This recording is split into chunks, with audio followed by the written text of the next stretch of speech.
नमस्कार सर, मैं आनंद। स्वागत है आपका फाइनेंशियल फ्रीडम पाने के सफ़र पर। दोस्तों, इस न्यू वीडियो में आपका स्वागत करते हैं। और आप पीछे थंबनेल में देख रहे होंगे, ट्रंप को हुआ जुकाम, छींकने लगी दुनिया, आपका पैसा वेंटिलेटर पर। इसका क्या मतलब है वो सब हम देखेंगे आगे, लेकिन उससे पहले मेरा आपसे एक निवेदन, कृपया चैनल को सब्सक्राइब कर दीजिए और नोटिफिकेशन की बटन को ऑन करके ऑल का घंटा दबा दीजिए। और हाँ, म्यूचुअल फंड को लेके आपके मन में कोई भी सवाल हो तो कमेंट बॉक्स में जाकर लिखें। मैं आपके सारे सवाल पढ़ता हूँ और सबका जवाब देता हूँ। दोस्तों, आज भी मैं इस वीडियो में अधिकतर कमेंट लूँगा आपके, थोड़ी सी चर्चा करने के बाद कि मैंने थंबनेल में ये लिखा क्यों। देखिए, ट्रंप को हुआ जुकाम, छींकने लगी दुनिया, आपका पैसा वेंटिलेटर पर। जी हाँ, ऐसा इसलिए कह रहा हूं कि जब मार्केट गिर रहा था तब भी लोगों को टेंशन हो रही थी कि यार डूब जाएगा मेरा पैसा, मैं लगाऊं कि नहीं लगाऊं, लगाऊं कि नहीं लगाऊं। अब जब लोगों को ऐसा लगने लगा है कि ट्रंप के टैरिफ को रोक देने से क्या होगा, मार्केट ऊपर तेजी से जा सकता है, तो फिर लोग सोच रहे हैं अब क्या करूं, क्योंकि टैरिफ तो 90 दिन के लिए पॉज हुआ है, 90 दिन बाद फिर टैरिफ लग जाएगा, तो मैं क्या करूं, लगाऊं कि निकाल लूं। कुछ लोग कह रहे हैं 90 दिन बाद फिर मार्केट गिरेगा तो पैसे निकाल लूं। कुछ लोग कह रहे हैं कल लमसम लगा दूं। यही होता है सर, यही गेम है मार्केट का, और यही गेम है पैसे बनाने का। जिसने इस चीज़ को कंट्रोल कर लिया वो मार्केट से पैसा लेकर जाता है, और जिसने इसको नहीं संभाल पाया वो मार्केट को देकर जाता है, और साथ ही साथ ये कहकर जाता है कि ये तो सट्टा है, जुआ है। अरे भाई, पेशेंस के साथ काम करना चाहिए, धैर्य के साथ काम करना चाहिए, लालच नहीं करना चाहिए। हर व्यक्ति झुनझुन वाला नहीं बन सकता और हर आदमी वॉरेन बफेट नहीं बन सकता। और मैं झुनझुन वाला चाहे वॉरेन बफेट, उनके तो पेशेंस की बात करो आप, तब जाके पैसा बनाया। मार्केट कितना ही गिरता रहा, अरे सालों नेगेटिव पोर्टफोलियो में बैठे रहे होंगे ऐसे लोग। पोर्टफोलियो का मतलब पूरे पोर्टफोलियो में नहीं, लेकिन जहाँ पर वो इन्वेस्ट करते हैं कुछ स्टॉक में, वहाँ पर सालों रिटर्न नहीं मिलता। मैं बताऊँ, मेरे पास भी मेरे जो स्टॉक मार्केट वाला पोर्टफोलियो, उसमें भी कम से कम 2-3 शेयर तो ऐसे हैं जो 5 साल से हैं और वो चल ही नहीं रहे हैं। अब आप कह सकते हैं भाई कमेंट में कि आप तो इतने होशियार आदमी हैं, सबको बताने वाले हैं, सबको सिखाने वाले हैं, और आप कैसे फंस गए। भाई ये मार्केट है, ये मार्केट है। मैं फंस जरूर गया, लेकिन उसको मैं फंसा इसलिए नहीं मानता क्योंकि मैंने सारा पैसा वहाँ नहीं डाला है। मैंने अपना पैसा, थोड़ा सा पैसा वहाँ पर लगाया हुआ है। और मार्केट रिस्क का गेम है, रिस्क है तो इश्क है, रिस्क है तो रिच है, बस यही जोन है दोस्तों। तो अभी आपका जो पैसा वेंटिलेशन पर क्यों है, बिल्कुल लग रहा है जैसे सांस आ रही है, जा रही है, आ रही है, जा रही है, लगाऊं निकालूं, लगाऊं निकालूं, ये माहौल बना हुआ है। चलिए देखते हैं कुछ कमेंट पर कि क्या चल रहा है आखिर माहौल में, क्या हो रहा है मार्केट में। चलिए देखते हैं। देखिए, दयानंद सर ये लिखते हैं, क्या 90 दिन से पहले पैसा निकालना उचित है। मैंने कहा ना, पैसा वेंटिलेशन पर। ट्रंप को हो गया जुकाम और छींकने लगी सारी दुनिया, अब हम भी परेशान। क्या 90 दिन से पहले पैसा निकालना उचित है। नंदलाल, दयानंद सर, बिल्कुल नहीं सर। मार्केट में, म्यूचुअल फंड में खास तौर से बार बार प्रॉफिट को बुक करना, या ये सोच करके कि मैं अभी फ़ायदे में हूँ, निकाल लेता हूँ, फिर मार्केट गिरेगा तो ख़रीद लेता हूँ, ये सब बड़ा दिक्कत का काम है सर। बिल्कुल नहीं, बने रहें मार्केट में, कहीं कोई दिक्कत नहीं। अरे जब इतना गिरा हमने झेल लिया, और कुछ होगा फिर देख लेंगे।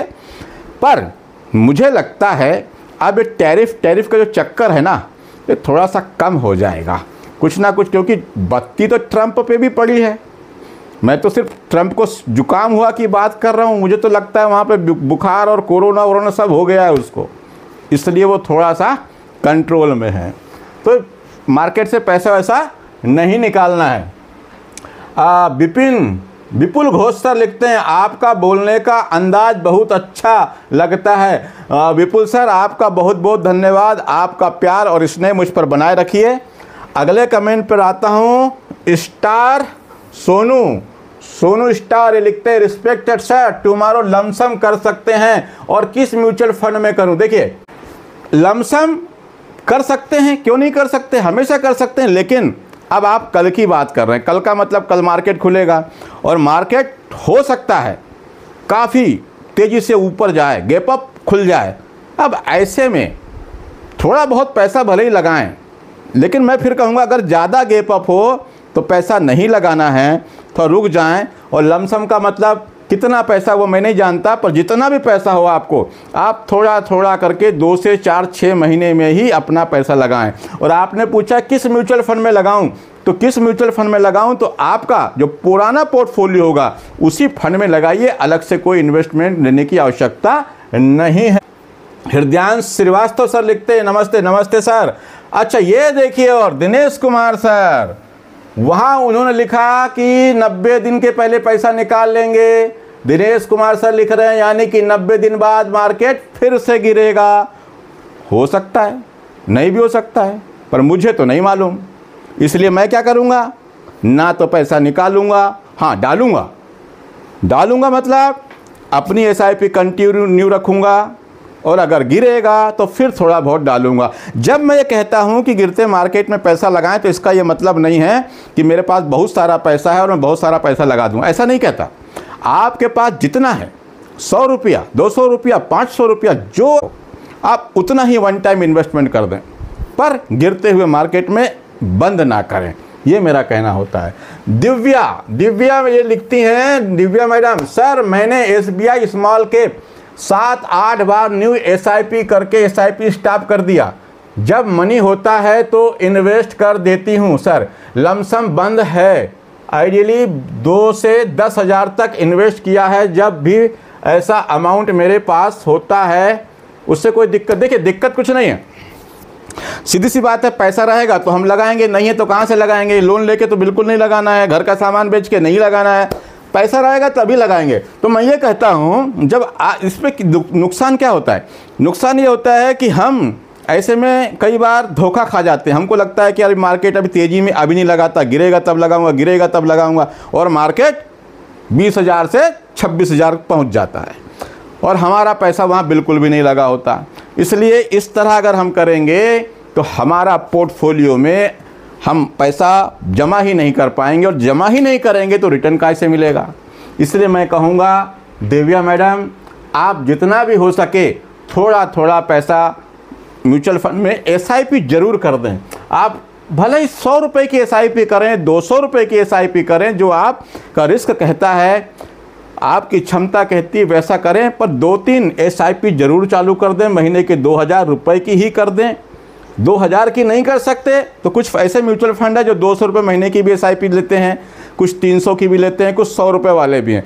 कुछ SIP जरूर चालू कर दें, भले छोटी छोटी, और जब भी आपके पास पैसा आए तो आप वन टाइम इन्वेस्टमेंट करें। अच्छा SIP आपकी छोटी रहेगी तो आपको SIP को बार बार स्टॉप नहीं करना पड़ेगा, ये भी आप ध्यान रखिए। जब SIP को स्टॉप करते हैं ना, अगर हमने टाइम पे नहीं किया तो वो बैंक वाले क्या करते हैं, वो पे फाइन लगा देते हैं, वो बहुत सारा पैसा काट लेते हैं। अगर उस वक्त में अगर टाइम पे नहीं कर पाए, 10 दिन पहले 20 दिन पहले अगर SIP स्टॉप का ऑर्डर नहीं डाला तो।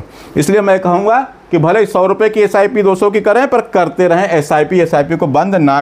योशिता सिंह ये लिखते हैं सर कौन से ऐप से इन्वेस्ट करें म्यूचुअल फंड में। देखिए सर बहुत सारे ऐप हैं म्यूचुअल फंड के, लेकिन मैं ग्रो ऐप से इन्वेस्ट करता हूं जो मुझे अच्छा लगता है। बाकी एंजल वन है, 5 पैसा है, जीरोधा कॉइन है, बहुत सारे ऐसे ऐप हैं, आप अपने हिसाब से देख सकते हैं कि आपको कौन सा अच्छा लगता है यूज। मुझे तो ये अच्छा लगता है, उस पर मैं काम करता हूँ। चलिए अगले कमेंट पे आते हैं। नीरज कश्यप सर आपका कमेंट है, पोर्टफोलियो भेजा है आपने, Bandhan core equity, DSP opportunity fund, Kotak emerging fund, Motilal Oswal, इन सब में आप SIP कर रहे हैं। तो देखिए ये आपका लार्ज एंड मिड कैप का फंड है, और डीएसपी ये भी लार्ज एंड मिड कैप है। और ये कोटक इमर्जिंग ये भी ठीक है, मोतीलाल ओसवाल मिड कैप ये भी ठीक है, बंधन स्मॉल कैप में आप कर रहे हैं ये ठीक है, एसबीआई कॉन्ट्रा बढ़िया फंड है, निप्पॉन मल्टी कैप ये भी ठीक है, और ये फ्लेक्सी कैप ये भी ठीक है, एचडीएफसी बैलेंस एडवांटेज और आईसीआईसीआई प्रूडेंशियल डेट।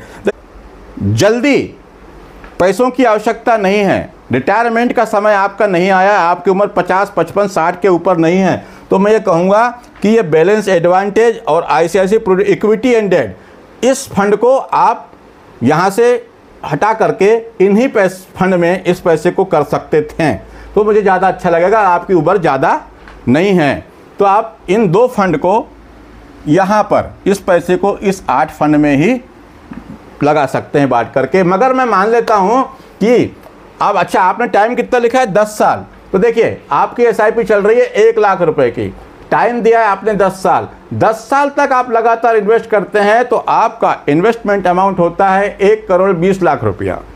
अब ये 1 करोड़ 20 लाख रुपए को है एस्टिमेटेड रिटर्न 13%। अब ये 13% मैं कह रहा हूँ, इसकी कोई गारंटी नहीं है, रिटर्न की कोई गारंटी नहीं है, रिटर्न कम या ज़्यादा भी हो सकता है। लेकिन यदि आपके पोर्टफोलियो ने इस 10 साल में 13% का रिटर्न भी बना कर दिया तो आपका एस्टिमेटेड रिटर्न हो जाता है 1 करोड़ 16,31,112 रुपये। और आपके इन्वेस्टमेंट अमाउंट और मिले हुए रिटर्न दोनों को जोड़कर देख लें तो आपकी वैल्यू होती है 2 करोड़ 36,31,112। अब अगर मैं मान लूं कि आपके इस फंड ने 13 की जगह 15% का रिटर्न बना के दिया तो आपके पोर्टफोलियो की वैल्यू हो सकती है 2 करोड़ 63,01,819 रुपये। आपका पोर्टफोलियो बढ़िया है लेकिन फंड कुछ ज़्यादा हैं, आप ये 2 फंड को चाहें अपने रिस्क के अनुसार, अपने रिसर्च के अनुसार, तो इन 2 फंड के पैसे को यहाँ पर लगा सकते हैं। चलिए मैं अगले कमेंट पर आता हूँ। आशीष यादव जी ये लिखते हैं, नमस्कार सर, मेरी एसआईपी 25,000 की है 10 ईयर की, प्लीज़ सर रिव्यू कर दीजिए। देखिए एसबीआई कंट्रा बढ़िया फंड, जेएम फ्लेक्सी के बढ़िया fund, HDFC mid cap fund बिल्कुल बढ़िया, मोतीलाल ओसवाल मिड कैप बहुत बढ़िया, निप्पॉन इंडिया स्मॉल कैप बिल्कुल बढ़िया, बहुत बढ़िया फंड है सर आपके पास, कहीं भी कुछ चेंज करने की ज़रूरत नहीं है, कंटिन्यू करें। लेकिन देखिए आपका टाइम होराइजन 10 साल आपने लिखा है, 25,000 की एसआईपी, अगर आप 25,000 रुपये महीने की एसआईपी करते हैं और लगातार 10 साल तक करते हैं तो मैं अगर आपके पोर्टफोलियो की रिटर्न को मान लूँ 13% तो वो हो जाता है 59,07,778 रुपया। अब आप कहेंगे कि यार 25,000 रुपये महीने की एसआईपी से सिर्फ 60 लाख रुपए बन रहा है और हम तो वीडियो में बताते हैं कि भाई अमीर बनोगे, करोड़पति बनोगे। जी हाँ, देखिए यहाँ पर जो है ना टाइम की वैल्यू है। आप अपने पोर्टफोलियो को, अपने पैसे को ग्रोथ होने के लिए, उस पेड़ को बड़ा होने के लिए जितना टाइम देते हैं वो उतना ग्रोथ करता है, उतना फल देता है। अब मैं ये बताया, लेकिन अब मैं इसी 13% से इसी को मान के चलूँ कि 3 साल आप बढ़ा दें, 10 की जगह 13 कर दें तो आपको जो 60 लाख रुपए करीब मिल रहा है ना, ये 1 करोड़ से ज़्यादा हो सकता है सिर्फ 3 साल बढ़ाने से। म्यूचुअल फंड में जो शुरू के 4-5 साल होते हैं वहाँ पर रिटर्न जो होता है ना वो नाम मात्र का ही होता है, मज़ा तो 5 साल के बाद ही आता है।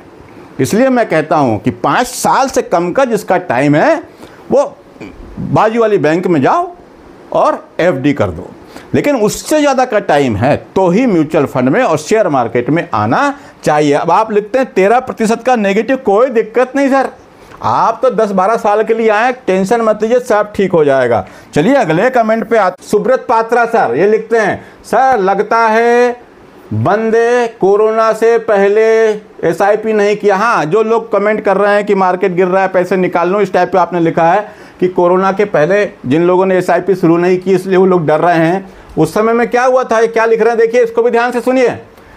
23 March 2020 Nifty 10% lower circuit, market close 30 minute. जी हाँ, बिल्कुल सही लिखा आपने। उस समय में क्या हुआ था, जैसे ही कोरोना की खबर फैली मार्केट निफ्टी 50 10% नीचे आ गया धड़ाम से।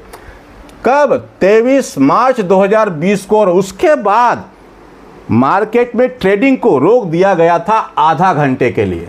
उसके बाद देन ओपन अगेन 3.5% गिरा और फिर उसके बाद फिर मार्केट आधा घंटा रोकने के बाद से फिर खोला गया ट्रेडिंग के लिए, तो फिर उसके बाद फिर वो गिरा 3.5%। टोटल एक दिन में 13.5% की गिरावट देखने को मिली। उस टाइम 2 दिन मार्केट 30 मिनट क्लोज हुआ। मार्केट क्लोज होगा फर्स्ट टाइम मुझे देखा, फर्स्ट टाइम देखा इन्होंने कि मार्केट ऐसा क्लोज होता है। बिल्कुल क्या होता है, इन्वेस्टर रिटेल इन्वेस्टर की सेफ्टी और सुरक्षा के लिए सेबी का एक नियम है और ये बहुत सारे स्टॉक पर भी लागू होता है कि उनका एक रेशो बना होता है कि अगर वो स्टॉक उससे नीचे जाता है तो वहाँ पे शॉर्ट सर्किट लग जाता है ताकि और बिकवाली ना हो। ऐसे ही ऊपर भी रेट फिक्स रहते हैं उसके, जो अलग अलग स्टॉक के अनुसार 5% का, 2% का, किसी में 10% का जो शॉर्ट सर्किट लगा रहता है सेबी के अनुसार, वो रिटेल इन्वेस्टर को डूबने से बचाने के लिए होता है कि जैसे ही मार्केट में वो स्टॉक इतने प्रतिशत गिरेगा तो शॉर्ट सर्किट लग जाएगा, वहाँ पे खरीदना बेचना बंद कर दिया जाता है। तो ये देख रहे हैं साहब, बिल्कुल ये सब गिरावट हुई है, बड़ी भारी गिरावट हुई थी कोरोना में, लेकिन कोरोना से पहले 2008 की गिरावट सबसे बड़ी गिरावटों में से गिनी जाती है, जहाँ पे बैंकों में भी दिक्कतें आ गई थी, बैंक क्राइसिस हो गया था, ऐसे बहुत सारे कारण थे। बिल्कुल बने रहें सर, कोई दिक्कत नहीं। हैप्पी हैवेली सर लिखते हैं, हेलो सर, मेरा सवाल था, मेरी SIP Nippon India small cap में चल रही है और लमसम स्टॉप है। अगर मैं एसआईपी में कुछ पैसा एडिशनल ऐड करके उसको स्टॉप कर दूं तो वो लमसम में काउंट होगा क्या? देखिए, लमसम वगैरह कुछ अलग से नहीं होता है। लमसम का मतलब ऐसा कहते हैं लोग लमसम, लेकिन वो एक्चुअल में वन टाइम इन्वेस्टमेंट है। आप जितना भी पैसा डालें वो लमसम का हो या वन टाइम उतना ही कहलाता है। आप 100 रुपये डालें, जैसे मैं क्या करता हूँ, मेरी एसआईपी चल रही है, उसी में जब ऐप को खोलता हूँ तो वहाँ पे वन टाइम इन्वेस्टमेंट का ऑप्शन आता है, उसको टच करता हूँ और वहाँ से इन्वेस्ट कर देता हूँ उसी एसआईपी वाले पोर्टफोलियो में, तो कहीं कोई दिक्कत नहीं आती। लेकिन आप एक कह रहे हैं कि उस एसआईपी में काहे में निप्पॉन इंडिया स्मॉल कैप ये लमसम नहीं लेता, वन टाइम इन्वेस्टमेंट नहीं लेता, तो मैं ये कहूँगा कि इतना दनफन ना करके आप एक स्मॉल कैप और ले लें, बंधन का ले लें या कोई और ले लें, HDFC का ले लें, जिसमें वन टाइम इन्वेस्टमेंट बंद नहीं है, और उसमें अपना एडिशनल पैसा लगाएं तो ज़्यादा अच्छा रहेगा। ये उसको बढ़ाना घटाने की बजाय ऐसा कर लें तो ज़्यादा अच्छा रहेगा। चलिए अगले कमेंट पे आते हैं। प्रदीप झारिया, आपका पोर्टफोलियो कैसा है बताएं आप, मुस्कुराता हुआ चेहरा। ऐसे ही सर प्रदीप झारिया जी, ऐसे ही मुस्कुराते रहना चाहिए। मार्केट कितना ही गिरे, कितना ही चढ़े उतरे, इससे क्या फ़र्क पड़ता है? ये बिल्कुल सही। मार्केट गिर रहा था, आप हंस रहे थे, हम भी हंस रहे थे। हंसते रहना चाहिए, हंसते हंसते कट जाए रस्ते, जिंदगी यूं ही चलती रहे और मार्केट भी ऐसी ही चलती रहे, कोई दिक्कत नहीं। मेरा पोर्टफोलियो बढ़िया है। मैं अगर इसका XIRR देखूं तो जिस दिन आपने कमेंट कर रहे हैं 14.5% का XIRR रिटर्न मेरे पोर्टफोलियो में था। चलिए अगले कमेंट पे आते हैं। अंजू कुमारी जी लिखते हैं, my portfolio 12 years, axis small cap बढ़िया फंड 2000 रुपये, SBI long term equity fund 1000 रुपये, UTI रिटायरमेंट फंड 1000 रुपये। अंजू कुमारी जी, आपकी उम्र का मुझे नहीं पता, पर आपका टाइम 12 साल है, तो मैं ये कहूँगा कि रिटायरमेंट फंड की आपको आवश्यकता नहीं थी। यहाँ पर 5 साल का लॉकिंग पीरियड है। अब इसका मतलब क्या होता है, ये फंड भी आपने लिया है, 3 साल का लॉकिंग है। लॉकिंग वाले म्यूचुअल फंड बहुत ज़्यादा पसंद नहीं है। इसका कारण बताता हूँ। अब आपने 12 साल लिखा है, अब जब आपके 12 साल होंगे और 12 साल के समय में जो आपकी आखिरी SIP जाएगी उसको 5 साल होने के लिए, उसके लिए 5 साल बाद होंगे, इस तरह से काउंट होता है। ठीक है, लंबे समय में वो सब लॉकिंग ख़त्म हो जाती है, लेकिन इस तरह से गिना जाता है, तो इसको देखें। और ये रिटायरमेंट फंड, अगर आप रिटायरमेंट और पेंशन के लिए फंड इकट्ठा करना चाह रही हैं तो मैं ये कहूँगा कि पहले सीधे टोटल इक्विटी फंड में इन्वेस्ट करें, large cap, mid cap, small cap. ये लॉकिंग वाले से दूर रहें। टैक्स वगैरह बचाने की बात तो है नहीं, क्योंकि अब ऐसे भी टैक्स में सुधार हो गया, तो टैक्स तो बचेगा नहीं, 80C का लाभ मिलेगा नहीं, तो दूर रहें। और सीधे आप क्या करें, इक्विटी में पैसा लगाएं, small cap, mid cap, large cap, multi cap ऐसे फंड में, और जब यहाँ पर आपका पैसा तैयार हो जाए, अगर आप रिटायरमेंट के लिए पेंशन लेना चाह रही हैं, तो फिर उस पैसे को आप उस समय में, जब आप अगर पेंशन की बात आई तब, तो आप ऐसे फंड में जा सकती हैं या हाइब्रिड फंड में जा सकती हैं, क्योंकि हाइब्रिड फंड ही है ये। बाकी आप अपने हिसाब से करें, चाहें तो इन दो फंड को चेंज कर सकते हैं। सुभाष सिंह सर लिखते हैं, नमस्ते भैया जी। नमस्ते सर, नमस्कार। योशिता सिंह, ये बता दिया मैंने, ग्रुप से करता हूँ। आलमगीर सर ये लिखते हैं, सर मेरा जवाब नहीं आया मिला। अच्छा आलमगीर सर, आप ये शायद सऊदी में रहते हैं, वहाँ काम करने गए हैं आपने लिखा था, और आप वहाँ से इन्वेस्ट करना चाहते हैं म्यूचुअल फंड में, तो आप बिल्कुल कर सकते हैं। आपको NRI और NRO अकाउंट ओपन करना पड़ेगा, और कुछ AMC हैं, कुछ फंड हैं जो विदेशी पैसा भी लेते हैं, उसको आप देख लीजिएगा और वहाँ पर आप कर सकते हैं। थोड़ा सा आपको और जानकारी सर्च करना पड़ेगा, मिल जाएगा, आप कर सकते हैं इन्वेस्ट, कहीं कोई दिक्कत नहीं है। JC गॉड कुछ लिखा है भाई, क्या नाम है समझ नहीं आता मेरे। क्या सर मैं 1000 की 10 म्यूचुअल फंड लूँ या 2500 के 4 म्यूचुअल फंड लूँ, बताना सर। देखिए, आप 1000 के 10 म्यूचुअल फंड ले या फिर 2500 के 4 म्यूचुअल फंड ले, कहीं कोई दिक्कत नहीं आती। लेकिन जब अपने को सिर्फ ये 10,000 रुपये ही जमा करना है, मान लो 2500 के 4, तो ज़्यादा फंड लेने की ज़रूरत नहीं है। 4, 5, 6 फंड ही अपने पोर्टफोलियो में हो तो मैनेज करना आसान रहता है। जब मार्केट गिरती है, 10 फंड आपने लिए, मार्केट गिरी, अब आपको लग रहा है कि मैं वन टाइम इन्वेस्ट करूं, तो आप समझ नहीं पाएंगे कि इसमें करूं कि इसमें करूं। आज इसमें कर दिया तो कल फिर याद नहीं रहेगी कि मैंने कल, या अब कल किस में किया था, अब किस में करूं। तो मैं कहूँगा 4, 5 फंड बहुत अच्छे होते हैं, small cap, large cap, multi cap, mid cap, flexi cap, ऐसे अच्छे फंड चुन लीजिए जिसका AUM 5000 करोड़ के ऊपर का हो। ऐसे फंड में आप अपना इन्वेस्ट करें।